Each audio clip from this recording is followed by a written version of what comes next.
Hello guys, thank you for tuning to my YouTube channel. मैं आपका host Jaswinder Singh.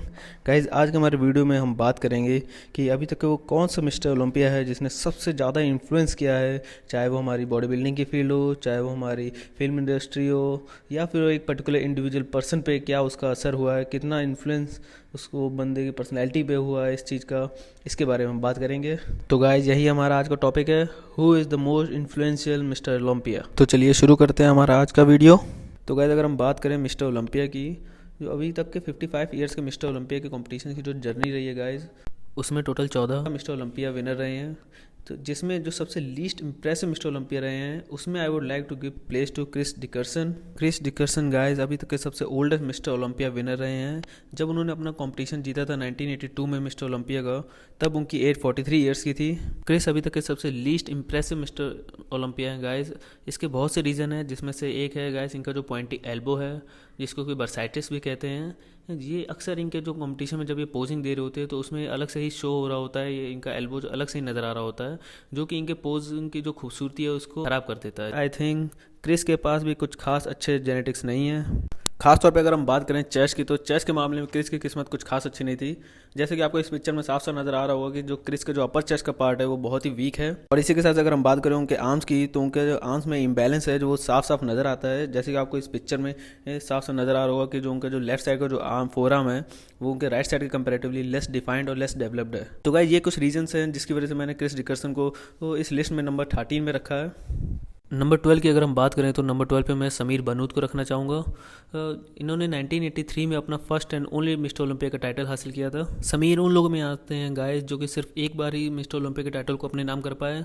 दो ही was a great body builder with a great physique, but बहुत ही कम लोग होंगे जो इनको जानते होंगे। और अगर दूसरे शब्दों में कहा जाए तो ये कुछ खास इन्फ्लुएंशियल नहीं थे अपने पूरे करियर में, जिसकी वजह से मैंने इनको नंबर 12 पे रखा है। क्योंकि गाइस हमारा वीडियो ही इस बारे में है कि सबसे ज़्यादा प्रभावित करने वाला मिस्टर ओलंपिया कौन है। चलिए एक एग्जाम्पल के थ्रू मैं इसको आपको समझाने की कोशिश करता हूँ। गाइज, आपने क्रिसमस ट्री के बारे में जरूर सुना होगा। आप क्या कोई भी जो बंदा जो इस बॉडी बिल्डिंग के फील्ड में थोड़ा सा भी इंटरेस्ट रखता होगा गाइज, उसने क्रिसमस ट्री के बारे में जरूर सुना होगा। तो गाइज मैं आपको ये बता दूं, क्रिसमस ट्री को इंट्रोड्यूस करने वाला बंदा और कोई नहीं, समीर बनूत ही हैं, जिन्होंने अपनी लोअर बैक के डेफिनेशन के थ्रू क्रिसमस ट्री को इस बॉडी बिल्डिंग की दुनिया में इंट्रोड्यूस कराया। गाइज, सोचने वाली बात है, इतनी बड़ी उपलब्धि के बाद भी समीर बनूत का नाम कहीं ना कहीं खो गया है। बहुत ही कम लोग हैं जो इनके बारे में जानते हैं। नंबर 11 पे आते हैं गाइस फ्रैंको कोलंबो, जिन्होंने 1976 और 1981 में 2 बार मिस्टर ओलंपिया का खिताब अपने नाम किया। ये अपने आप में पहले ऐसे बॉडी बिल्डर हैं गाइस जिन्होंने under 200 lbs light weight class mister Olympia का खिताब 2 बार अपने नाम किया, 1974 और 1975 में। और साथ ही ओवरऑल मिस्टर ओलंपिया का खिताब भी अपने नाम किया 2 बार, 1976 और 1981 में। अब अगर गाइस फ्रैंको के अचीवमेंट्स की बात करें तो शुरुआती तौर पे ये बहुत ही अच्छे चैंपियन बॉक्सर रह चुके हैं, पावर लिफ्टर रह चुके हैं, स्ट्रॉन्ग मैन रह चुके हैं और साथ ही साथ बहुत ही अच्छे बॉडी बिल्डर भी रह चुके हैं। तो इस तरीके से अगर देखा जाए गाइस, तो Franco was very genetically gifted athlete. He was very strong and very impressive body builder. 1976 guys यही वो ईयर है जिसमें आर्नोल्ड ने पार्टिसिपेट नहीं किया था मिस्टर ओलंपिया के कंपटीशन में, और यही वो ईयर है गाइस 1976 जिसमें विनर हुए थे मिस्टर ओलंपिया के। अब बात करते हैं 1981 के मिस्टर ओलंपिया की, जिसमें फ्रैंको विनर रहे थे, जो कि बहुत ही कंट्रोवर्शियल रहा। इसको एक्सप्लेन करने के लिए मुझे आपको कुछ साल पीछे लेके जाना पड़ेगा 1977 में। जैसे कि हम जानते हैं कि फ्रैंको स्ट्रॉन्गमैन भी थे, इसके चलते उन्होंने 1977 में एक स्ट्रॉन्गमैन कंपटीशन में पार्टिसिपेट किया था। उसमें उनको एक टास्क कंप्लीट करना था, जिसमें उनको एक रेफ्रिजरेटर को अपने बैक पे लेकर रन करना था। उसमें अनफॉर्चुनेटली उनका लेफ्ट नी डिसलोकेट हो गया था और इस इंजरी की वजह से वो कुछ सालों तक बॉडी बिल्डिंग नहीं कर सके। और इस इंजरी के बावजूद उन्होंने 5th प्लेस हासिल करी थी उस कॉम्पिटिशन में अपनी। और फिर जब उन्होंने वापस से अपना कमबैक किया 1981 के मिस्टर ओलंपिया में, तब उनकी डेफिनेशन इतनी अच्छी नहीं थी जैसे उनकी पहले हुआ करती थी। उनका जो लेफ्ट लेग था उसकी डेफिनेशन कुछ खास अच्छी नहीं थी बाकी के कॉम्पिटिटर के मुकाबले। और तो और गाइस उनका जो गायनोकोमेस्टिया साफ साफ नजर आता था जब वो स्टेज पर आए, और उसके बावजूद वो विनर थे 1981 के मिस्टर ओलंपिया के, जिसकी वजह से ये कॉम्पिटिशन बहुत ही ज्यादा कंट्रोवर्शियल रहा। कहा जाता है कि आर्नोल्ड और फ्रैंको की दोस्ती बहुत ही अच्छी थी, और साथ ही साथ आर्नोल्ड और जो वीडर के भी टर्म्स बहुत अच्छे थे, जो कि मे भी रीजन हो सकता है फ्रैंको के इस कंपटीशन को जीत पाने का। But long story short guys, को was the winner of 1981 mister Olympia. So 1981 के मिस्टर ओलंपिया का खिताब फ्रैंको कोलंबो के नाम का ही गिना जाएगा। नंबर 10 पे आते हैं Larry Scott, first ever Mister Olympia. कमाल की फिजिक हुआ करती थी इनकी गाइज अपने समय में, और काफी इन्फ्लुएंस किया इन्होंने लोगों को। द लेजेंड और द गोल्डन बॉय के नाम से भी जाना जाता है। मिस्टर अमेरिका, मिस्टर यूनिवर्स और मिस्टर ओलंपिया जीतने वाले सबसे पहले बॉडी बिल्डर बने ये। 1965 में इनॉग्रल मिस्टर ओलंपिया कंपटीशन जीत के पहले ऐसे बॉडी बिल्डर बने जो मिस्टर ओलंपिया बने, और उसके अगले साल 1966 में अपने टाइटल को डिफेंड करते हुए एक बार फिर से मिस्टर ओलंपिया बने और पहले ऐसे बॉडी बिल्डर बने जिन्होंने 2 लगातार मिस्टर ओलंपिया के कॉम्पिटिशन जीते हों। शुरुआती समय में 1956 में इनका जो नैरो शोल्डर हुआ करता था वो बहुत ही बड़ा वीक पॉइंट था इनका। फिर उन्होंने वेनिस गायरोंडा के अंदर अपनी ट्रेनिंग स्टार्ट करी। वेनिस गायरोंडा गाइस अपने समय के बहुत ही माने हुए बॉडी बिल्डर हुआ करते थे। फिर ये काफी फेमस हुए अपने आर्म डेवलपमेंट के लिए, खासतौर पे अपने अनयूजुअल और इम्प्रेसिव लॉन्ग बाइसेप के लिए, और 20 इंच का अपर आर्म बनाने वाले IFBB के पहले प्रो बॉडी बिल्डर बने। 20 इंच के बाइसेप के लिए इन्होंने वेनिस गायरोंडा के द्वारा इन्वेंट की गई प्रीचर कर्ल को काफी हद तक जिम्मेदार माना, जो कि आगे चल के स्कॉट कर्ल के नाम से काफी फेमस हुआ। और ये पहले ऐसे बॉडी बिल्डर बने जिन्होंने मिस्टर ओलंपिया के कॉम्पिटिशन में पार्टिसिपेट किया हो और उसको ना जीता हो। इन्होंने मात्र 28 साल की छोटी सी उम्र में ही रिटायरमेंट ले लिया था, जिसके बाद इन्होंने 1979 में वापस से कमबैक किया, कुछ कॉम्पिटिशन्स में पार्टिसिपेट किया। 1979 में कनाडा डायमंड प्री कप में इन्होंने पार्टिसिपेट किया, जिसमें इनकी 11वीं या 12वीं प्लेस आई थी। 1979 में ही वैंकूवर ग्रैंड प्री कॉम्पिटिशन में इन्होंने पार्टिसिपेट किया, जिसमें इनकी कोई भी प्लेस नहीं बन पाई थी, जिसकी वजह से कहा जाता है कि इनका जो कमबैक था वो पूरी तरह से फेलियर रहा। नंबर 9 पे आते हैं सर्जियो ओलिवा। सर्जियो ने 1967, 1968, 1969 में 3 लगातार मिस्टर ओलंपिया कंपटीशन जीत के सबसे ज़्यादा मिस्टर ओलंपिया कंपटीशन जीतने का रिकॉर्ड बनाया। सर्जियो ने 1969 में मिस्टर यूरोप, मिस्टर इंटरनेशनल और 4 time mister universe winner Arnold Schwarzenegger को हराते हुए तीसरा लगातार मिस्टर ओलंपिया का खिताब अपने नाम किया। बात करते हैं 1970 की, जिसमें इतिहास रचा गया। ये वो समय था गाइस जहाँ से आर्नोल्ड का समय शुरू होता है। इसी साल गाइस आर्नोल्ड ने 3 time mister Olympia Sergio Oliva को 1970 के मिस्टर ओलंपिया के कॉम्पिटिशन के जस्ट पहले AAU मिस्टर वर्ल्ड के कंपटीशन में हराया, और उसके ही तुरंत बाद 1970 के मिस्टर ओलंपिया में हरा के अपने 7 में से पहले मिस्टर ओलंपिया के खिताब को अपने नाम किया। ओलिविया को 1971 के मिस्टर ओलंपिया के कंपटीशन में पार्टिसिपेट करने से बैन कर दिया गया था, क्योंकि ओलिविया ने 1971 में नेबा मिस्टर यूनिवर्स कंपटीशन में पार्टिसिपेट किया और उसमें 2nd प्लेस हासिल करी, जबकि नेबा और IFBB एक दूसरे के राइवल फेडरेशंस हैं।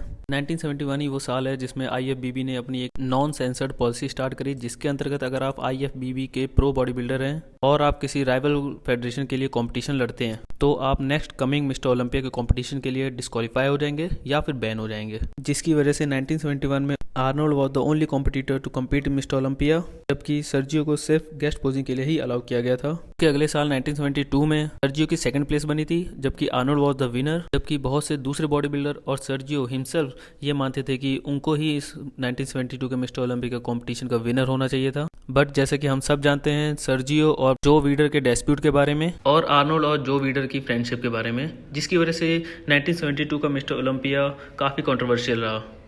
1984 में सर्जियो ओलिविया ने अपना कमबैक किया। यहाँ पे एक चीज मैं मेंशन करना चाहूंगा गाइस कि सर्जियो ओलिविया ने रिटायरमेंट नहीं लिया था, उन्होंने सिर्फ मिस्टर ओलंपिया के कंपटीशन में पार्टिसिपेट करना बंद कर दिया था, जबकि वो कॉम्पिटिशन्स खेल रहे थे मगर बाकी की दूसरी फेडरेशंस के लिए। 1984 के मिस्टर ओलंपिया में सर्जियो ओलिविया ने एट द एज ऑफ 44 एक रिस्पेक्टफुल 8th प्लेस हासिल करी। अगले साल 1985 में उन्होंने फिर से पार्टिसिपेट किया और अगेन उनकी 8वीं प्लेस ही बनी, जबकि वो काफ़ी इंप्रेसिव लग रहे थे, उनकी फिजिक बहुत अच्छी लग रही थी and he was looking quite big in size, मगर उनकी 8वीं प्लेस ही बनी। उसके बाद उन्होंने रिटायरमेंट ले लिया बॉडी बिल्डिंग से। नंबर 8 पे हैं गाइस फ्रैंक ज़ेन। इन्होंने 1977, 1978, 1979 में 3 लगातार मिस्टर ओलंपिया के कंपटीशन जीते। कमाल की फिजिक थी गाइस इनकी और बहुत ही अट्रैक्टिव फिजिक थी। कि waist line was the 2nd thinnest waist line of all the Mister Olympia after Sergio Oliva, और ज़ेन के शोल्डर काफ़ी चौड़े हुआ करते थे, जिसकी बदौलत इन दोनों के कॉम्बो के साथ इनको बहुत ही कमाल का वीट टेपर बनता था। ज़ेन उन चुनिंदा मिस्टर ओलंपियाज में से आते हैं जिनका कंपटीशन के टाइम पे वेट 200 lbs से कम हुआ करता था, और कहा जा सकता है कि he was the most aesthetic mister Olympia. Body building contest में आर्नोल्ड को हराने वाले मात्र 3 लोग हैं, जिनमें से एक फ्रैंक ज़ेन भी हैं। ज़ेन ने अपने समय में बहुत से सप्लीमेंट्स यूज किए और tons of amino acids use किए, जो कि उस समय में बहुत ही अनयूजुअल बात थी, जिसकी वजह से इनको द केमिस्ट निकनेम मिला। ज़ेन को द किंग ऑफ एस्थेटिक के नाम से भी जाना जाता है। अपने 3 लगातार मिस्टर ओलंपिया जीतने के बाद 1980 के मिस्टर ओलंपिया कंपटीशन के कुछ समय पहले ही इनका एक एक्सीडेंट हो गया, जिसमें इन्होंने लगभग 15 पाउंड मसल मास खो दिया। उसके बाद जब वो कंपटीशन में उतरे तो इनकी फिजिक्स इतनी अच्छी नहीं लग रही थी जिससे पहले हुआ करती थी, क्योंकि कभी भी इनका कंपटीशन वेट 200 lbs से ऊपर नहीं रहा है। उसके बाद एक्सीडेंट में अपना 15 पाउंड मसल मास खो देने के बाद कंपटीशन में ये बाकी कॉम्पिटिटर्स के सामने बहुत स्मॉल इन स्ट्रक्चर लगने लगे, जिसकी वजह से इनकी 1980 के मिस्टर ओलंपिया में 3rd प्लेस हुई और आर्नोल्ड श्वार्ज़नेगर विनर हुए।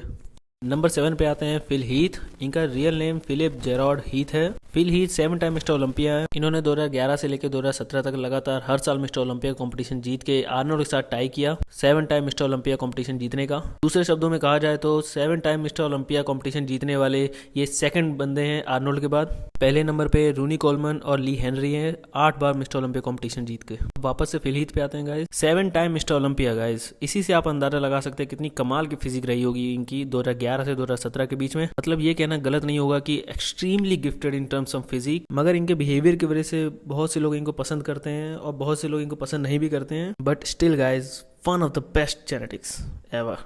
इन 2008 इन्होंने पहला अपना मिस्टर ओलंपिया का कंपटीशन खेला जिसमें इनकी 3rd प्लेस बनी थी, और फ्लेक्स व्हीलर के बाद पहले ऐसे नौसिखिए बॉडी बिल्डर बने जिनकी 3rd प्लेस बनी हो अपने डेब्यूट मिस्टर ओलंपिया कंपटीशन में। और उसके अगले साल 2009 में इनकी 5th प्लेस बनी। उसके अगले साल 2010 में इनकी 2nd प्लेस बनी।